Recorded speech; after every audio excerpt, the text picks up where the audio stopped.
भावनात्मक रूप से कमजोर आदमी का लोग हमेशा फायदा उठाते रहते हैं। हम सबने देखा होगा अपने आसपास जो भी इंसान नरम दिल का होता है, यानी कि भावनात्मक रूप से करुणावान होता है, वो अपनी करुणावश दूसरों की सहायता तो कर देता है, लेकिन बदले में उसे हमेशा धोखा ही मिलता है। तो क्या एक इंसान को भावनात्मक नहीं होना चाहिए? क्या उसे दूसरों पर भरोसा नहीं करना चाहिए? दूसरों की सहायता नहीं करनी चाहिए?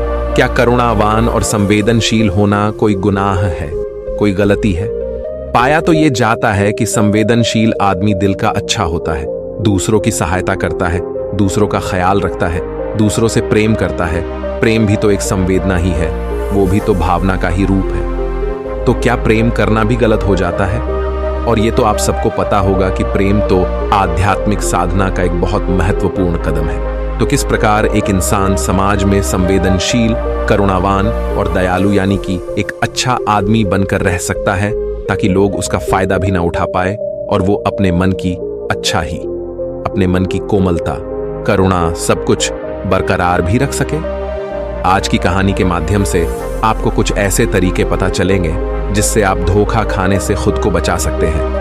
एक बार एक युवा लड़का जंगल के पेड़ों पर मुक्के मार रहा था। वह बड़े जोर जोर से मुक्का मार रहा था। वो अपने मन का गुस्सा निकालने की कोशिश कर रहा था। शायद उसको किसी ने धोखा दिया था या उसके साथ कुछ बहुत बुरा हुआ था, जिससे वो बहुत परेशान था। उसे कहीं भी शांति नहीं मिल रही थी। वो लगातार उस पेड़ पर मुक्के मार रहा था, जिससे उसकी उंगलियां लहूलुहान हो चुकी थी। उसी जंगल में एक शीतल पानी का झरना था। वहां पर एक भिक्षु रोज संध्या समय स्नान करने आया करते थे। ये उनका नित्य का नियम था। आज जब वो भिक्षु इस रास्ते से स्नान करने के लिए उस जंगल में आया, तो उसने उस लड़के की हालत देखी। वो जोर जोर से चीख रहा था, रो रहा था और लगातार मुक्के मारे जा रहा था। उस लड़के के आसपास भी कोई मौजूद नहीं था। इससे उस भिक्षु को उस युवक की चिंता होने लगी। उसने सोचा कि कहीं मैं इससे ऐसे ही छोड़ दूं और कहीं ये आत्महत्या कर ले तो। ऐसे विचार आने के बाद भी भिक्षु ने कुछ नहीं बोला और वह लगातार उस युवक की तरफ देखे जा रहा था। भिक्षुक एकदम चुपचाप खड़ा हुआ था। उसने उस युवक से कुछ भी नहीं बोला, कुछ भी नहीं कहा, बस वो उसको लगातार देखता रहा। कुछ देर तक तो उस युवक ने उस भिक्षु को नजरअंदाज किया, लेकिन कुछ देर बाद उसे अजीब सा लगने लगा। उसने सोचा कि ना तो ये मुझे रोक रहा है और ना ही कुछ कह रहा है, ये तो बस देख ही जा रहा है। इसका क्या मतलब है? बड़ा अजीब आदमी है। ऐसे ही विचार उस लड़के के मन में उठने लगे थे। जब कुछ देर बाद भी वो भिक्षुक कुछ नहीं बोला, तो लड़के ने अचानक से उससे पूछा कि महाशय, आप अपने रास्ते क्यों नहीं चले जाते? आपको क्या मतलब? आप खड़े हुए मुझे देख क्यों रहे हैं? भिक्षु ने बड़े शांत स्वर में कहा कि मैं तुम्हें रोक नहीं रहा हूं, तुमसे कुछ कह नहीं रहा हूं। तुम मुझसे, तुम्हें क्या परेशानी है? मेरी ही तरह ये पेड़ पौधे, ये पक्षी, ये सब तो तुम्हें देख ही रहे हैं। जब इनसे तुम्हें कोई परेशानी नहीं है तो मुझसे क्यों परेशानी है? यह सुनकर वो लड़का जोर से चीख कर बोला कि मुझे सबसे परेशानी है, मैं सबसे नफरत करता हूं। यहाँ सब धोखेबाज गद्दार होते हैं, कोई किसी का नहीं होता इस दुनिया में। और इस तरह बोलते बोलते वो फूट फूट कर रोने लगा। वो रोए जा रहा था और भिक्षुक उसे देखे जा रहा था। उसे चुप करने की कोशिश भी नहीं कर रहा था। यह बात तो उस लड़के को और ज्यादा अजीब लगी।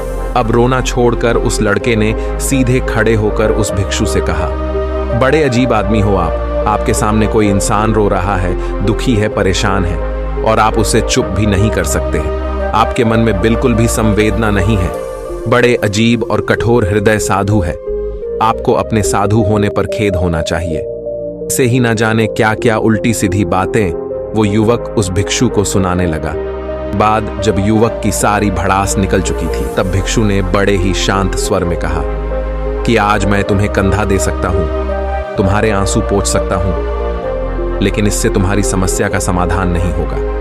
कुछ देर के लिए तुम्हारा मन बहल जाएगा, बस उसके बाद वही जिंदगी, वही लोग जो तुम्हें आज कंधा देने के लिए भी तुम्हारे पास नहीं है।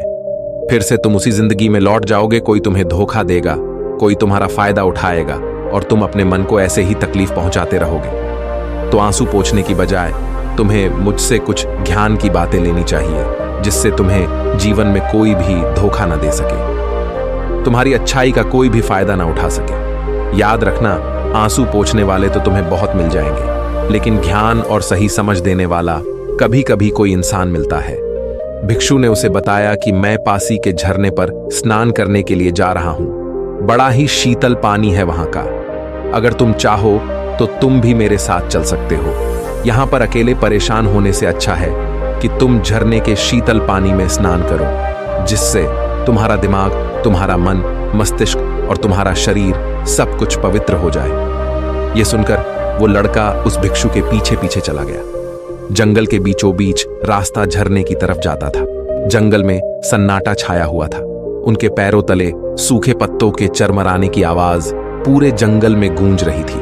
आज पूर्णिमा की रात थी और आसमान में चांद अपनी उजली रोशनी उस जंगल में फेंक रहा था। उस रोशनी में दोनों झरने की तरफ बढ़ते चले जा रहे थे। रास्ते में चलते चलते उस युवक ने उस भिक्षु से कहा कि महात्मा, आपकी जिंदगी मस्त है, आपको किसी चीज की कोई परेशानी नहीं। आपको पता है कि दुनिया में कैसे कैसे लोग बसते हैं, कितने धोखेबाज, कितने मक्कार, और सबसे बड़ी बात, अपने लोग ही धोखा देते हैं। जिनसे हम प्रेम करते हैं, जिनको अपना मानते हैं, जब उन्हीं से धोखा मिलता है तो कैसा महसूस होता है। कभी कभी तो लगता है कि भोले और दयालु लोगों के लिए ये दुनिया नहीं बनी है, ये धोखेबाजों के लिए है, मक्कारों के लिए है। वही यहाँ पर फलते फूलते हैं, वही आनंद से जीते हैं। और हमारे जैसे लोग जो दूसरों की सहायता करते हैं, दूसरों को अपना मानते हैं, वो हमेशा जीवन भर दुख में रहते हैं। यही जीवन की सत्यता है और यही संसार है जिसमें हमें रोज घुट घुट कर मरना पड़ता है। आपने सही किया, ऐसी जिंदगी को त्याग दिया, पीछे छोड़ दिया। अब बस अपने में मस्त, किसी से कोई परेशानी नहीं, किसी की कोई चिंता नहीं। मैं भी सोचता हूं कि मैं भी सन्यास ले लूं, छोड़ दूं इस दुनिया को। यह सुनकर उस भिक्षु ने कहा कि तुम्हें क्या लगता है, सन्यासी जीवन बहुत आसान होता है? भिक्षु ने बड़े शांत स्वर में कहा कि तुम्हें 2 वक्त की रोटी तो शांति से मिल जाती है, हमें तो कभी कभी वो भी नसीब नहीं होती। अगर भिक्षा मिल जाती है तो हम खा लेते हैं, वरना हमें भूखे ही सोना पड़ता है। यही सन्यासी जीवन है, हमें हमेशा नीचे सोना पड़ता है, सिर्फ एक लंगोट में रहना पड़ता है। चाहे कैसा भी मौसम क्यों ना हो, तो ये सब तुम्हें आसान लगता है, तो तुम भी सन्यासी बन जाओ। युवक ने कहा कि आप कहते तो ठीक ही है, संघर्ष तो दोनों तरफ है, सांसारिक जीवन में भी और सन्यासी जीवन में भी। वैसे सांसारिक जीवन भी अच्छा है, लेकिन तब तक जब तक घर परिवार में सुख शांति बनी रहे, हमें धोखा न मिले, हमारे लोग हमारा फायदा ना उठाए, हमसे झूठ ना बोले, हमें धोखा ना दे, तब तो जीने का आनंद होता है, वरना तो जीवन नर्क हो जाता है। भिक्षु ने कहा कि देखो, सन्यास अपने मन से लिया जाता है। जब हमारा मन कहता है कि हमें सन्यास के मार्ग पर सफलता हासिल करनी है, आगे बढ़ना है, तो वही सन्यासी जीवन सफल हो पाता है। लेकिन तुम अपने घर से परेशान होकर, दूसरे लोगों से परेशान होकर सन्यासी बनना चाहते हो, तो तुम्हारा सन्यासी जीवन भी कभी सफल नहीं होगा। इससे अच्छा तो तुम सांसारिक जीवन में अगर कुछ तरीके, कुछ नियम अपनाओ, तो दूसरे लोग तुम्हें धोखा नहीं दे पाएंगे। सबसे पहले तो यह समझो कि धोखा उन्हें ही मिलता है जो भावनात्मक रूप से कमजोर होते हैं, जिनका दिल जल्दी पिघल जाता है, जो दूसरों को दुख में नहीं देख पाते। ऐसे लोगों के साथ धोखे होने की संभावना ज्यादा होती है, क्योंकि कोई भी आदमी अपनी परेशानी बताकर, अपने को दुख में बताकर तुम्हारा फायदा उठा सकता है। क्या पता वो झूठ बोल रहा हो, वो दुखी होने का अभिनय कर रहा हो, लेकिन आपको तो सच ही लगेगा। और उसके बाद कुछ समय बाद आपको पता चलता है कि आपके साथ धोखा हो गया, और उसके बाद आपका मन अंदर से टूट जाता है। इसीलिए सबसे पहली बात ध्यान रखना कि किसी भी व्यक्ति को यह एहसास मत होने दो कि तुम भावनात्मक रूप से कमजोर हो। अंदर से तुम्हारा दिल नरम है। अगर उन्हें यह कमजोरी आपकी पता चल गई, तो वो कोई ना कोई जाल रचकर आपका फायदा उठाने की जरूर सोचेंगे। चाहे आप अंदर से संवेदनशील हो, दूसरों की मदद करने वाले हो, लेकिन किसी को एहसास मत होने दो। ऊपर से कठोर बने रहो। जब लोगों को लगेगा कि इससे कुछ बोलने का फायदा ही नहीं है, ये आदमी कठोर है नहीं, पिघलेगा तो खुद ब खुद। वह लोग जो झूठे हैं, जो मक्कार है, वो आपके पास आएंगे ही नहीं। वो उन्हें चुनेंगे जो उनके आसान शिकार होंगे। दूसरी बात समझने की यह होती है कि हम बहुत जल्दी दूसरों पर विश्वास कर लेते हैं, और हमारी जल्दी विश्वास करने की आदत ही हमें हानि पहुंचाती है। 2 दिन तुम्हें किसी से मिले हुए नहीं होते और तुम एक दूसरे के हो जाते हो, एक दूसरे पर पूरा भरोसा करने लग जाते हो और यही भरोसा तीसरे दिन टूट भी जाता है और फिर तुम्हें धोखा मिलता है। फिर तुम परेशान होते हो। इसीलिए समय दो। किसी भी चीज को, किसी भी रिश्ते को आगे बढ़ाने के लिए समय की जरूरत होती है। समय के साथ तुम्हें सामने वाले इंसान की अच्छाई और बुराई पता चलने लगती है। तब तुम्हें पूर्ण रूप में पता चलता है कि इंसान वास्तव में कैसा है, अच्छा है या बुरा है, और वह कुछ समय देने के बाद ही होता है। इसीलिए जल्दी किसी पर विश्वास मत करो। अगली पहचान या अगला नियम या अगला तरीका समझने के लिए तुम्हें ऐसे लोगों को समझना होगा जो दूसरों की चापलूसी करते रहते हैं। कुछ लोगों की आदत होती है चापलूसी करने की।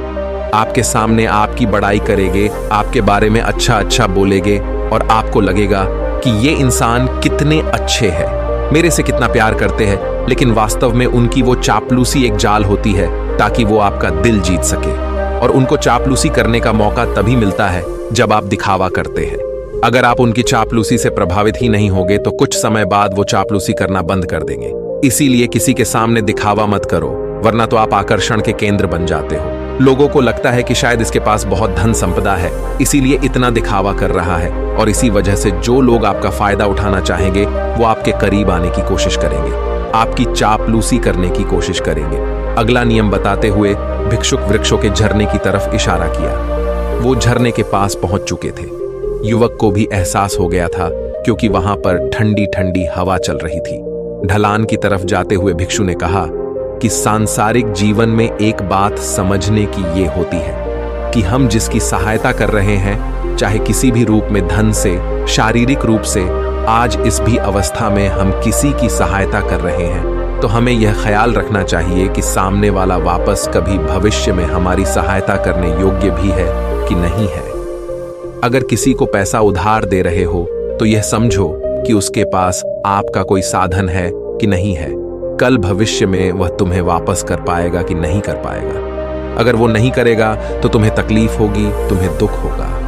वैसे तो इंसान करुणावश भिखारियों को भी भीख देता है, लेकिन वो गलत नहीं है, क्योंकि जो भी पैसा अपने सामने वाले को दिया है उससे आपके ऊपर कोई ज्यादा प्रभाव नहीं पड़ेगा। अगर वो आपको वापस भी नहीं लौटाएगा तो किसी ऐसे इंसान को अगर पैसा देना हो जो भविष्य में कभी वापस नहीं लौटा पाएगा, तो उतना ही देना जिससे तुम्हारे ऊपर ज्यादा दबाव ना बने।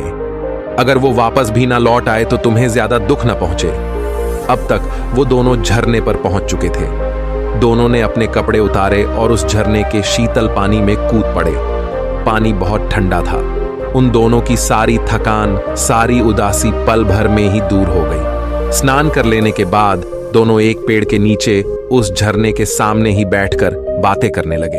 भिक्षु ने उसे आगे समझाते हुए कहा कि शुरुआत में लोगों को नजरअंदाज करना सीखो। जब तुम किसी को शुरुआत में नजरअंदाज करते हो तो जो भी लोग किसी लालच की वजह से तुम्हारी तरह प्रभावित हो रहे थे, उनकी छंटनी हो जाएगी। जब तुम उनको नजरअंदाज करोगे तो वो 1-2 बार तुम्हारे पास आने की कोशिश करेंगे, उसके बाद वो तुमसे दूरियां बना लेंगे। और जो आदमी तुम्हारी इंसानियत, तुम्हारी अच्छा ही देखकर तुम्हारे पास आएगा, वो नजरअंदाज करने के बावजूद भी तुम्हारे करीब ही बना रहेगा। और यही तो एक सच्चे इंसान की पहचान होती है। जो हमारे अपने होते हैं उनसे हम लड़ भी लेते हैं, झगड़ भी लेते हैं, उसके बावजूद वो हमारी बातों का बुरा नहीं मानते। चाहे थोड़े समय के लिए वो हमसे नाराज रहे हैं, लेकिन कुछ समय बाद फिर से हम एक हो जाते हैं। और यही तो घर परिवार का मतलब होता है, यही तो अपनों का मतलब होता है। इसीलिए शुरुआत में अनजान लोगों को नजरअंदाज करना सीखो, इग्नोर करना सीखो, ताकि धोखेबाज और मक्कार लोग तुम्हारे करीब ही ना पाए। अपनी इस वार्तालाप को खत्म करते हुए भिक्षु ने अपनी आखिरी बात बताते हुए कहा कि ये आखिरी सीख सबसे ज्यादा महत्वपूर्ण है। सब कुछ होने के बाद भी तुम्हें धोखे मिल सकते हैं, लेकिन अगर तुम अपने आंख और कान और अपना दिमाग खोल कर रखते हो, अगर तुम होश में रहोगे, ध्यान करोगे, तो तुम्हें इंसान की आंखें देखते ही समझ में आ जाएगा कि उसे तुमसे क्या चाहिए। तुम उसकी इच्छा हो और उसका स्वभाव उसकी आंखों में ही पढ़ सकते हो। लोगों की आंखों में, उनकी वाणी में, उनके स्वभाव में सब कुछ दिखाई देता है। बस हम ही अपनी आंखें मूंद कर रहते हैं। दूसरे लोगों से जानो, उसके रिश्तेदारों से जानो, उसके परिवार वालों से जानो कि वो इंसान कैसा है, दूसरों के साथ उसका व्यवहार कैसा है, उसकी पड़ताल करो। जब किसी पर विश्वास करो, ऐसे ही किसी पर विश्वास मत कर लेना। अपनी पूरी संतुष्टि करना। अगर तुम किसी के साथ लंबे समय तक भरोसा करना चाहते हो, किसी के साथ कोई संबंध बनाना चाहते हो, कोई दोस्ती करना चाहते हो या किसी की मदद करना चाहते हो, इन सभी परिस्थितियों में तुम्हें ये जरूर पता होना चाहिए ये दूसरे लोग उस इंसान के बारे में क्या सोच रखते हैं। ये दूसरे लोग उस इंसान के बारे में क्या सोच रखते हैं। इसके बाद तुम जीवन में कभी भी धोखा नहीं खाओगे और तुम्हें कभी भी जीवन में धोखे की वजह से तो पछताना नहीं पड़ेगा। इसी तरह की बातें करते हुए भिक्षु और वो लड़का दोनों जंगल से बाहर आ गए, अपने अपने घर को चले गए। तो दोस्तों, कैसी लगी ये कहानी? आपको कमेंट सेक्शन में जरूर बताना, और अगर आपका कोई सवाल हो तो वो भी आप कमेंट्स में लिखकर हमें बता सकते हैं। तो मिलते हैं किसी अगली कहानी में, तब तक के लिए अपना ख्याल रखें। नमो बुद्धाय।